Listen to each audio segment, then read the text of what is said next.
Well, hello and welcome. I'm Miss Heard with Miss Heard Song Lyrics Podcast. We're in Season 5, Episode 257 with a Miss Heard Song Lyric from Level 42. The Miss Heard lyric is, of life's imperfections, donut big ears.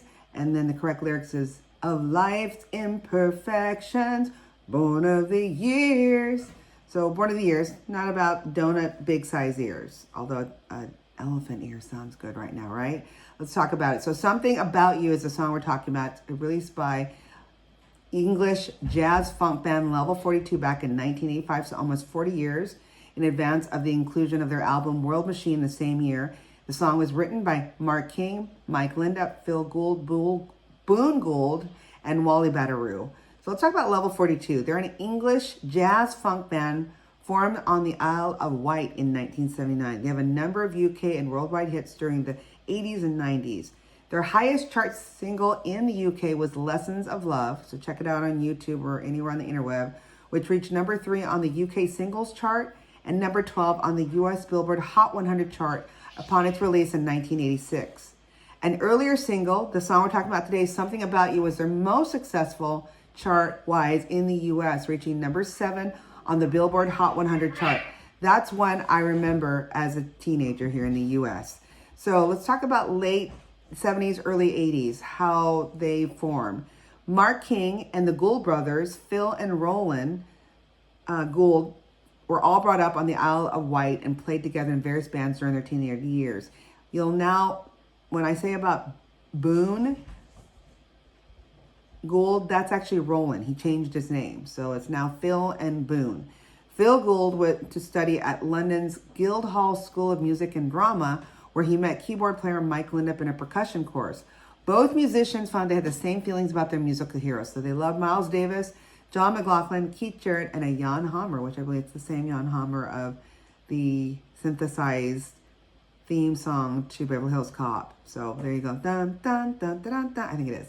By 1979, Phil Gould and Mark King were both based in London and became involved in Robin Scott's pop project M. Remember that? M being pop music. While they're working with M, they became acquainted with Afro-French keyboard player Wally Badarou, who played synthesizer on said song Pop Music. Then in late 1979, Phil Gould introduced Mark King and Mike Lindup to each other, and all of them began playing in loose rehearsal sessions, developing their own jazz funk fusion style.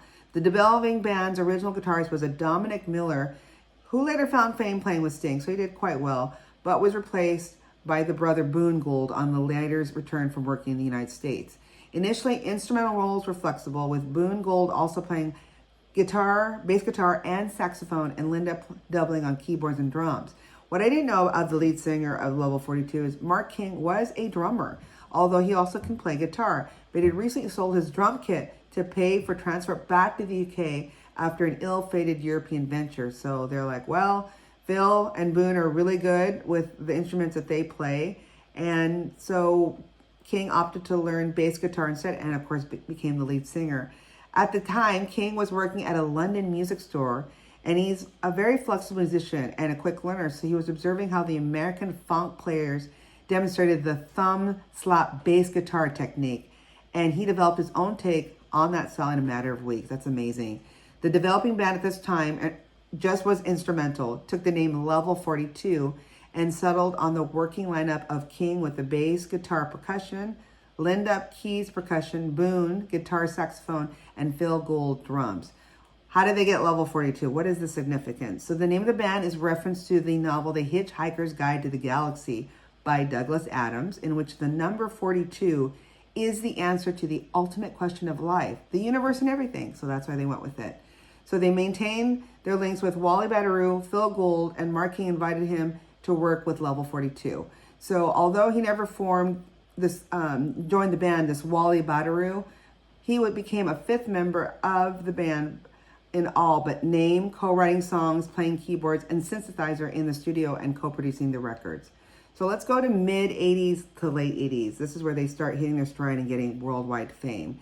By the time the band was well established in their mainstream pop rock sound, and their next studio coming up was World Machine, released later in 1985. King's newfound bass playing, Linda and Batterou's chugging keyboards acted as templates for pop songs such as Something About You, Leaving Me Now, which were both top UK 20 hits, top 40 in the Netherlands. Significantly, Something About You was also their first and only US top 10 the following year, also reaching top 5 in Canada and top 20 in Italy and New Zealand. And so they kept chugging along, doing well. Their album World Machine gained positive reviews from critics, such as an AllMusic journalist William Cooper in a review describing it as one of the finest pop albums in the mid-'80s. Very good. So then, released in early 1986, an illustrated record to keep up to the band's European chart momentum, with the band busy touring the U.S., Lessons in Love was an international hit and became Level 42's biggest selling single. It gave a band their first #1 in Denmark, Germany, Switzerland, and South Africa, increasing their popularity tremendously. Placed #2 in Italy and Netherlands and Sweden, #3 in the UK and Ireland, #4 in Austria, #10 in Norway, 12 in the US in 1987, #18 in New Zealand, and #22 in Vive la France. Lessons in Love became the lead single on the 1987's Running in the Family album, recorded to capitalize on their popularity, right? Strike when the iron's still hot. With the band now at the peak of their success, the album added further gloss to Level 42's polished pop sound on the band's, and then adding, to this, on the back burner, Phil Gould was starting to I'm not happy being in this band.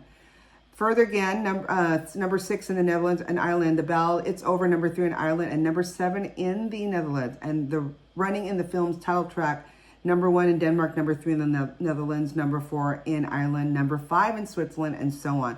The album was a major international success, reaching top 10 in numerous countries. Now, at this time, Level 42 is a leading British pop band, and now are asked to play. So in one example, they're asked, and they played at the Princess Trust concert, not Purple Prince I'm talking about, but the Prince at that time, in June of 1987, with Eric Clapton standing in on lead guitar for performance of Running in the Family. So I'm assuming when they say Prince, they're talking about Prince Charles at the time. King and Linda also performed with other artists, including Ben E. King's on Stand By Me, and then George Harrison and Ringo Starr of the Beatles on While My Guitar Gently Weeps. I did not know that. Here it comes, the breakup. After much success as a live and studio band in the 1980s, their commercial profile started to wane, right, in the early 90s, following a series of personnel changes and then musical shifts. So formally they disbanded in 1984, and the band reformed for a short hot minute in 2001. And despite the success, Level 42 was on the brink of splitting up. Although Phil Gould was the most visible, dissatisfied member, it was his brother Boone who was the first to leave, departing in 87 following a support slot on Madonna tour. Excuse me. I can see why he wants to leave. Madonna was big at that time and still is. He was also the quietest member of the band and surprised both King and Linda with his sudden departure. However, he was suffering from a nervous exhaustion and wanted to leave the lifestyle of constantly touring musician in order to settle down and spend time with his wife and children. I could totally see that. Boone's relationship with the band still remained admirable, and he would not return to Level 42 as a performing recording member, but he was behind the scenes still continuing to write lyrics for the band following his departure. He was also temporarily replaced by a Paul Gendler, an experienced session player who had previously been the guitarist for Modern Romance, and then for a 6-week headlining tour and for further supporting slots with Tina Turner. So he was still doing, stuff behind the scenes with Level 42. And then, of course, he was doing anything that was given to him, which he worked with Tina Turner. So pretty still good gig. Okay. So in December of 1987, his brother Phil Gould left midway through the tour permanently from Level 42. Like his brother, he was also suffering from exhaustion, and his relationship with King was probably broken down, and they found it hard to be difficult to work with each other.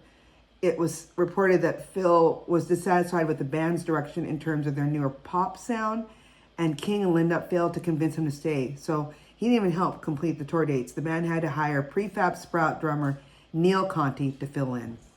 All right, back to the song. Something About You. It was released in several countries. Like I said, it did quite well in my neck of the woods. In the U.S., peaking #7 on the Billboard Hot 100 for the weeks of May 31st and June 7th.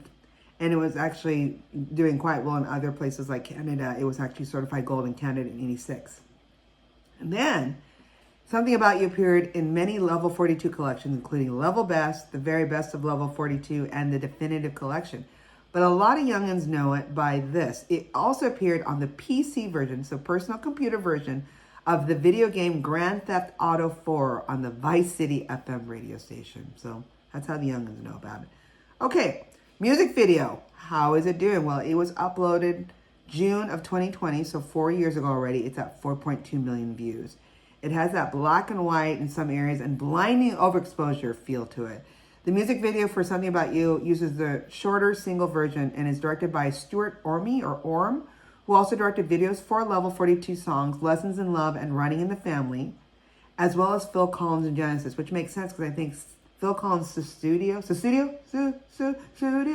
video kind of looks like this with that black and white and overexposure look.